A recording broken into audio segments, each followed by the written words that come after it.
तो कंप्लीट की पावर कितनी बन गई है, क्यू बन गई है। ठीक बात है, ओके, इतना समझ में आ गया। तो जैसे मैं बोलूँगा कि अब देखना limit n tends to infinity लगाता हूँ, तो limit n tends to infinity लगाने पर log infinity upon log infinity, तो इन्फिनिटी अपॉन इन्फिनिटी फॉर्म बन गई। तो मैं बोलूँगा जो इन्फिनिटी बन रहा था एन उसको बाहर निकाल लो, तो वैल्यू क्या बनेगी, limit n tends to infinity. अब देखना log के अंदर ही रहेगा एन, बाहर तो आएगा, इस ब्रैकेट से तो बाहर आ जाएगा, लेकिन log के अंदर रहेगा, log से बाहर नहीं आ पाएगा। तो वैल्यू क्या बनेगी 1/x इंटू अंदर वैल्यू क्या बन रही है हमारे पास log n into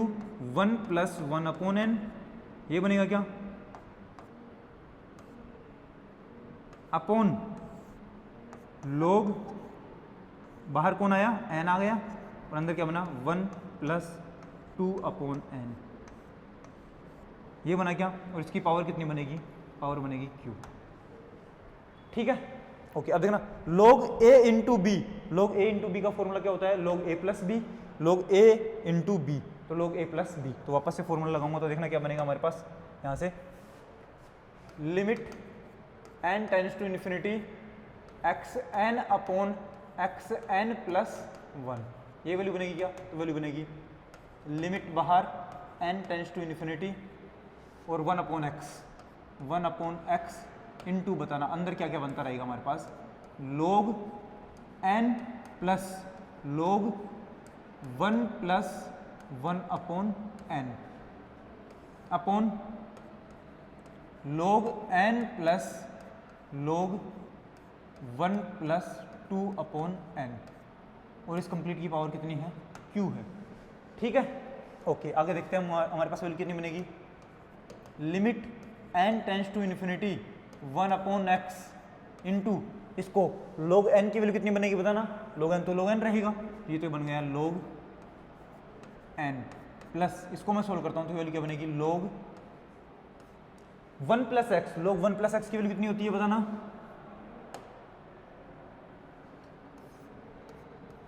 log 1 plus x की वैल्यू कितनी होती है, ये होती है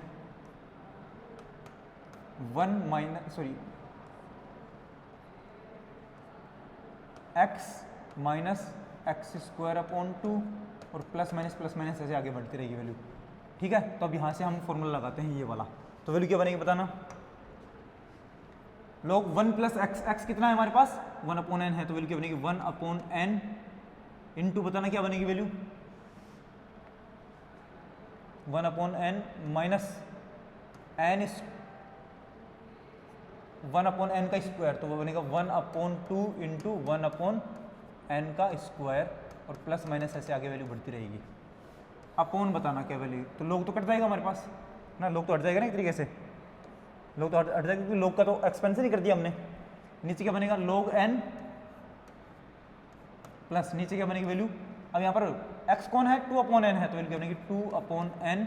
माइनस 1/2 इंटू 2/n का पावर 2 और प्लस आगे ऐसे वैल्यू बनती रहेगी, लास्ट में पावर कितनी बनेगी q बनेगी, लास्ट में पावर कितनी बनेगी q। ठीक है, अब इसके आगे हमें वैल्यू बढ़ानी है, तो बताना किस टाइप से मैं इसको आगे एक्सपेंशन करूंगा, इसका आगे एक्सपेंशन कैसे करेंगे देखना। अब हमें limit n tends to infinity 1/x बताना, यहाँ से log n और यहाँ से log n, दोनों साइड से log n कॉमन ले लूँ तो वैल्यू क्या बनेगी बाहर log n और नीचे भी log n, अंदर यहाँ पर क्या बना 1 प्लस यहाँ पर क्या बनेगा 1/n log n, ये बनेगा यहाँ पर minus 1/2 into n square log n, और आगे इस तरीके से वैल्यू बढ़ती चली जाएगी।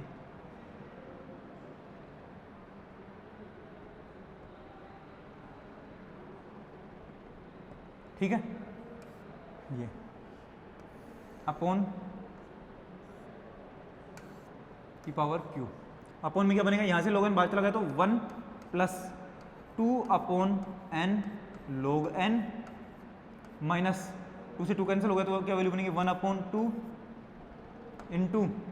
सॉरी ऊपर बनेगा 2 और नीचे बनेगा सिर्फ n square log n plus आगे वैल्यू बनेगी और उसकी पावर q बन गई। ये बनेगा क्या, बिल्कुल ये बनेगा। log n से log n कैंसिल हो गया है हमारे पास, log n से log n कैंसिल हो गया, तो वैल्यू सिर्फ कितनी बची है हमारे पास, limit n tends to infinity, limit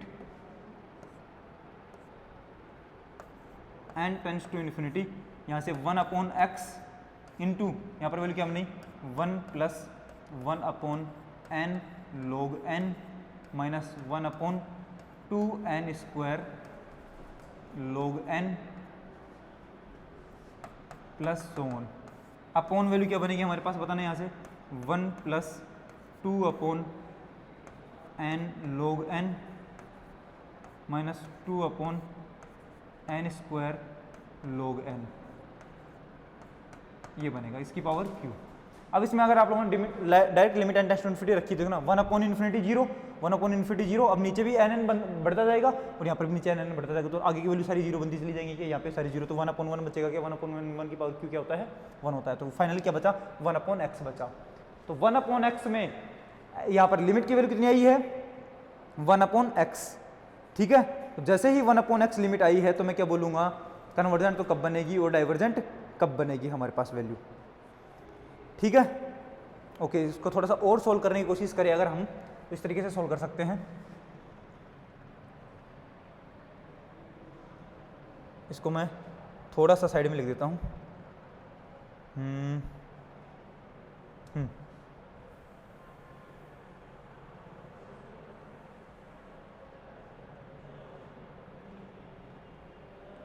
जो वैल्यू लिखी है उसको मैंने सिर्फ उसी को रखा है,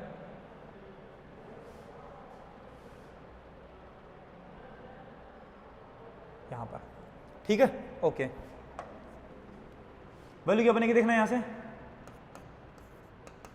limit n tends to infinity 1/x तो बाहर है और अंदर वैल्यू कितनी बची है हमारे पास। अब देखना इसको मैं क्या लिखूंगा 1 प्लस 1/n log n, आगे तो जीरो बन जाएगा उसको छोड़ दो, तो आगे की टर्म्स को छोड़ देते हैं कि पावर कितनी है q है, और नीचे वाली पावर लिखूंगा तो क्या बनेगा 1 प्लस 2/n log n, और आगे क्या बनेगा सारी जीरो बन जाएंगी धीरे धीरे क्योंकि नीचे n है, तो और की पावर कितनी बनेगी माइनस का q बनेगा, माइनस का q, ठीक है। अब हमारे पास एक फॉर्मूला होता है कौन सा, क्या कि 1 plus x to the power n का फॉर्मूला कितना होता है 1 plus nx plus n into n minus 1/2 factorial into x to the power 2 होता है, ये फॉर्मूला होता है। तो ये फॉर्मूला मैं यहाँ पर अप्लाई करूँगा तो वैल्यू क्या बनेगी हमारे पास, limit n tends to infinity 1/x, यहाँ से पता ना 1 प्लस nx, ये इन दोनों को मल्टीप्लाई, तो इन दोनों को मल्टीप्लाई करूँगा तो क्या बनेगा q/n log n, और आगे फिर प्लस माइनस आगे वैल्यू बढ़ती चली जाएगी, ठीक है। हम ज़्यादा नहीं लिखेंगे, इनटू यहाँ पर ये क्या बनेगा बताना 1, उसके बाद ये पूरा पूरा x है और ये पूरा पूरा n है, तो nx मल्टीप्लाई होगा तो वैल्यू क्या बनेगी -2q/n log n, और इसके आगे वैल्यू ऐसे बढ़ती चली जाएगी, आगे और वैल्यू आती रहेगी, ठीक है। अब दोनों को मल्टीप्लाई करते हैं, देखना कि वैल्यू क्या बनेगी हमारे पास, limit n tends to infinity 1/x,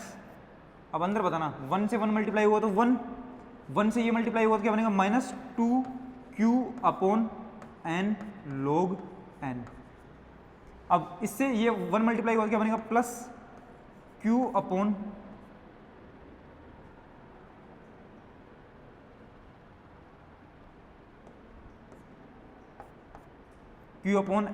log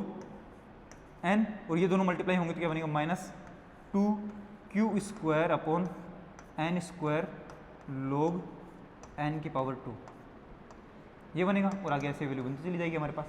अब देखना ये तो n स्क्वायर हो गया, ज़्यादा वैल्यू बड़ी बनेगी, ठीक है। तो मैं क्या बोलूँगा इसको तो पहले ही जीरो खत्म कर दो, तो सिर्फ हमारे पास क्या बनेगा देखना, ये तो सेम क्वांटिटी है लेकिन -2 के साथ है, और ये सेम क्वांटिटी है +1 के साथ, तो वैल्यू क्या बनेगी -1 वाला बचेगा एक, ठीक है। तो हमारे पास वैल्यू कितनी बची finally, limit n tends to infinity xn plus 1 की वैल्यू कितनी बनेगी 1/x, और आगे वैल्यू बनी है 1 माइनस q/n log n, और आगे ये वैल्यू बनती चली जाएगी, ठीक है, ये हमारे पास फाइनली वैल्यू आई है, इसको हम बोल देते हैं कि क्या है हमारे पास ये। अब limit n tends to infinity रखते हैं, मैं बोलूँगा अब इसमें लिमिट रखते हैं, तो इधर साइड में देखना लिमिट भी चल रही थी हमारे पास, limit n tends to infinity साथ में चल रही थी ये हर जगह पर, तो वैल्यू कितनी बनेगी बताना, limit n tends to infinity रखने पर नीचे इन्फिनिटी है तो पूरा पूरा तो क्या बन गया, 0 बन गया, तो वैल्यू सिर्फ कितनी बची 1/x, तो ये हमारे पास क्या बनी है, L की वैल्यू बनी है, ये हमारे पास किसकी वैल्यू बनी है, L की वैल्यू। तो मैं वापस से यहाँ पर क्या लिखूंगा अब कि अगर बोलूँगा if L is to 1/x is equal ये ग्रेटर देन 1 मतलब x की वैल्यू 1 से छोटी, x less than 1 then series xn is convergent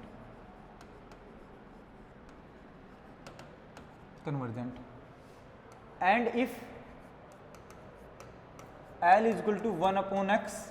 और ये लेस देन 1 तो मैं बोलूँगा x ग्रेटर देन 1 देन क्या मिलेगा, then series xn is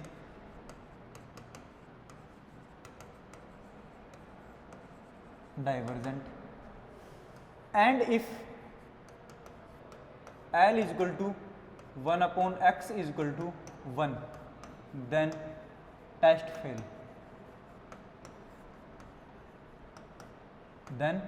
fail हो जाएगा। तो ये हमारे पास कुछ कंडीशंस निकल करके आई हैं।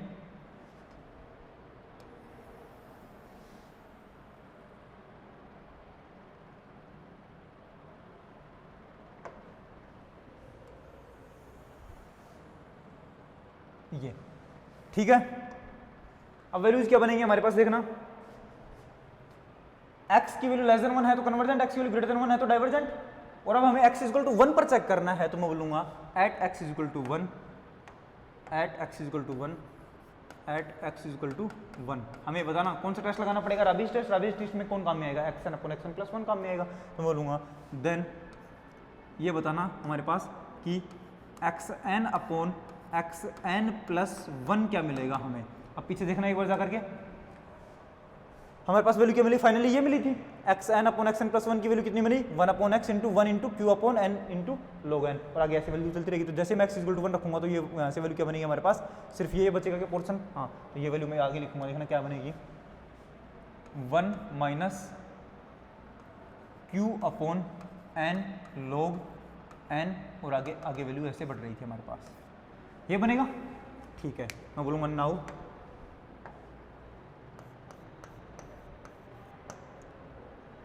बाई राबीज टेस्ट,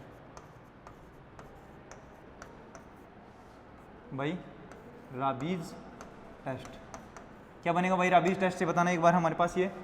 मैं बोलूँगा limit n tends to infinity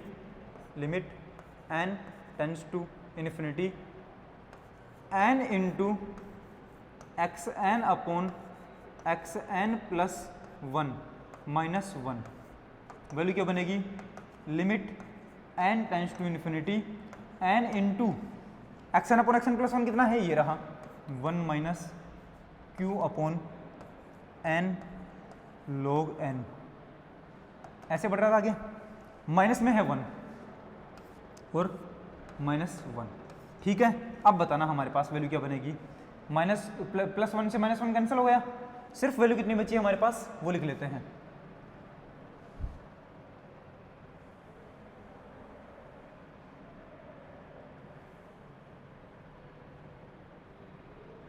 value क्या बनेगी यहाँ से,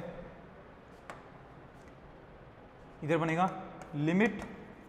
n टेंड्स टू इन्फिनिटी और अंदर वैल्यू बनेगी, ये n से n कैंसिल होगा देखना ये वाला, तो n into -q/n log n, और आगे ऐसे वैल्यू थी जिसमें नीचे n ज़्यादा बढ़ रहा था, तो हमारे पास ये वैल्यू बनेगी। n को इससे मल्टीप्लाई करूंगा तो वैल्यू कितनी बनेगी बताना, limit n tends to infinity, n को अंदर मल्टीप्लाई करूंगा तो ये n से कैंसिल हो जाएगा, तो वैल्यू कितनी बचेगी, सिर्फ -q/log n, और आगे भी n की टर्म्स थी नीचे की साइड में, तो ये बनेगा। अब लिमिट रखने पर बताना, n टेंड्स टू इन्फिनिटी रखने पर log इन्फिनिटी की वैल्यू क्या बनती है, इन्फिनिटी बनेगी, तो ऊपर टोटल वैल्यू क्या बन जाएगी, 0 बन जाएगी, आगे भी 0 बनती चली जाएगी, तो हमारे पास सिर्फ और सिर्फ लिमिट कितनी आई, 0 आई है। और 0 हमारे पास 1 से छोटा होता है क्या, हाँ तो जब राबीज टेस्ट में लिमिट 1 से छोटी आती है तो हमारे पास क्या बनता है, कन्वर्जेंट बनता है कि डाइवर्जेंट बनता है, डाइवर्जेंट बनता है। तो मैं बोलूँगा so at x is equal to 0, at x is equal to 1, at x is equal to 1 series xn is divergent, series xn is divergent. तो फाइनली मैं क्या लिख पाऊंगा, x लेस देन 1 पर क्या आया, कन्वर्जेंट आया, x ग्रेटर देन 1 पर क्या आया, डाइवर्जेंट आया, और x इक्वल टू 1 पर भी क्या आया, डाइवर्जेंट आया। तो हमने ये तो प्रूव करना था। देखो क्वेश्चन क्या कहाँ है हमारे पास, ये रहा क्वेश्चन। क्वेश्चन में क्या था कि प्रदर्शित कीजिए कि निम्न श्रेणी अभिसारी है यदि x लेस देन 1 हो, और अभिसारी होगी कब, जब x greater than equal to 1 हो। ठीक है, कन्वर्जेंट तो कब, जब x लेस देन 1 हो, डाइवर्जेंट कब, जब x greater than equal to 1 हो। तो हमारे पास आया भी क्या है, हमारे पास एक तो क्या आया बना है, x लेस देन 1 पर कन्वर्जेंट बना है, x ग्रेटर देन 1 पर डाइवर्जेंट बना है, और x इक्वल टू 1 पर भी क्या बना है, डाइवर्जेंट बना है। तो मैं फाइनली क्या लिख दूंगा यहाँ से, मैं बोलूंगा हेंस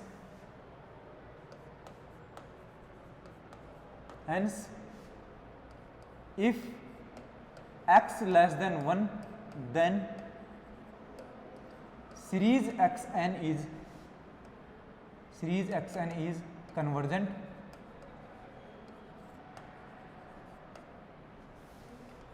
and if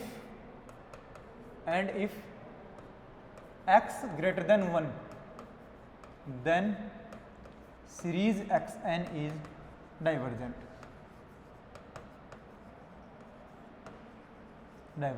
और x इक्वल टू 1 पर भी हमें क्या मिला है, डाइवर्जेंट मिला है। तो मैं बोलूँगा ग्रेटर देन पर भी और इक्वल टू 1 पर भी डाइवर्जेंट है। ठीक है, यही मिलेगा क्या हमारे पास, तो यही मिलेगा। तो ये लो, ये बॉक्स में बंद हो गया है, ये प्रूफ है हमारा। अगर आप लोगों को हिंदी में लिखना है, हिंदी मीडियम के स्टूडेंट हैं, तो क्या मैं लिखूँगा, अतः यदि x लेस देन 1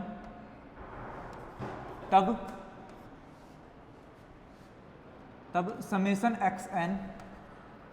अभिसारी है,